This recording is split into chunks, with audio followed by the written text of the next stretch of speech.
Welcome back to WTOP 10 News at 10. I am Dylan Kuhn, looking to give you a little insight into the world of sports. The Oswego State women's field hockey team was in Morrisville today for a game against the Mustangs. The Lakers downed Morrisville by a score of 6-2. Senior forward Lisa O'Callaghan had herself a hat trick, scoring half of the Lakers' goals by her lonesome. Emily Lang tacked on a goal and an assist. The Lakers improved to 3-7 on the year and 2-2 in conference play. Oswego State is back in action Saturday at Wells College. The Lakers women's volleyball team was in action at Hamilton College tonight as they had a match against the Continentals. Oswego improved to 18-7 on the season by defeating Hamilton in dominant fashion in 3 straight sets. The women's volleyball team looks to keep it rolling with what has been a great season as they head to Keene State this weekend for a mini tournament. They will look to carry some of that momentum into the SUNYAC playoffs, which are only 3 short weeks away. The Buffalo Bills and their fans received even more bad news today as it was confirmed that starting quarterback Tyrod Taylor will be missing the next few games due to injury. Taylor, who was playing on a hurt ankle all season, added to his pain as he sprained his MCL Sunday on a big third down conversion run where he got horse collar tackled at the end of the rush. Another injury was the last thing the Bills needed as they are already down offensive studs Sammy Watkins, LaShawn McCoy, and Carlos Williams. Buffalo will start former first-round pick E.J. Manuel under center Sunday as they take on the undefeated Cincinnati Bengals. Oswego Lakers sophomore Troy Seymour was named the Empire Collegiate Wrestling Conference Wrestler of the Week for this last week. Seymour finished first in the 174-pound division at the Ithaca Invitational this weekend.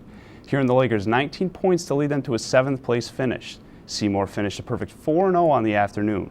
The Oswego Lakers wrestling team will hit the mats again Saturday at the Rochester Institute of Technology at 1 p.m.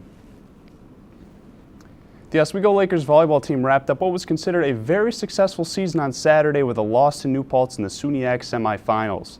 They finished with a record of 25-10, which was the most wins for the program since 1994. There was some more good news for the Lakers volleyball today as it was announced freshman Ariel Morawski was named SUNYAC Rookie of the Year along with receiving first-team All-Conference honors. Teammate Megan Russell received second-team All-Conference honors as well. And welcome to the playing field here on WTOP 10. I'm your host Dylan Kuhn, joined alongside by Matthew Moran and Amin Smith. Now, we have plenty to address from the week that was in sports, so let us begin. Now, we'll start things off by taking a look at the NFL. Now, the AFC Wild picture became a bit more interesting today. The Bills, Steelers, Dolphins, and Chiefs all got big wins. Meanwhile, the Raiders and Jets sustained pretty tough losses this week. Now, if the season ended today, the 2 wildcard teams would be the Pittsburgh Steelers and the Buffalo Bills. But guys, who do you think those spots are going to belong to come season end?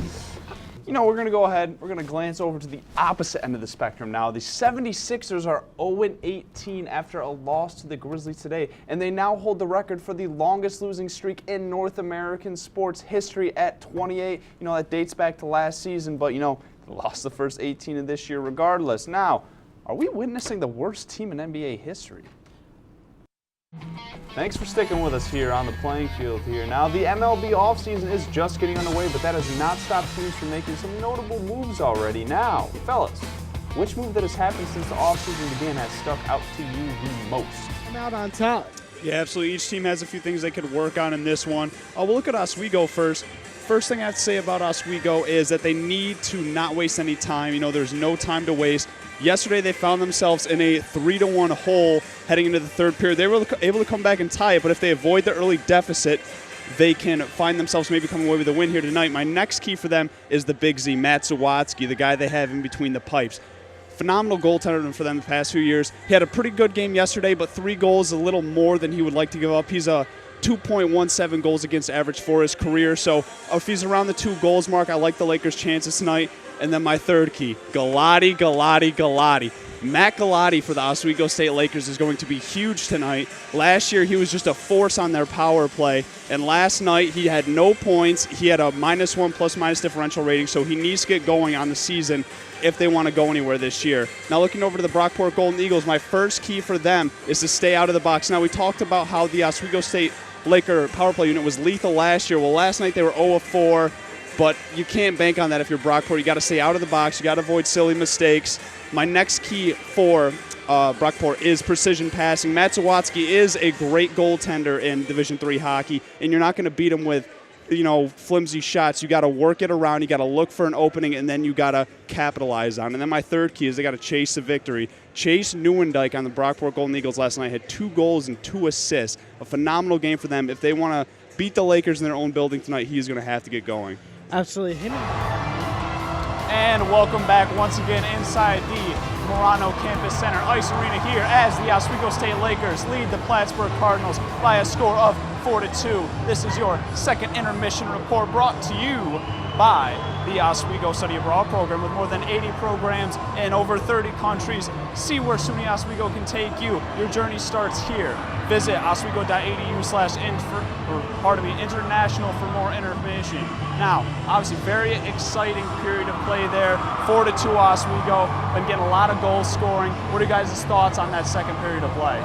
Taken over by Davies, over to Roulette.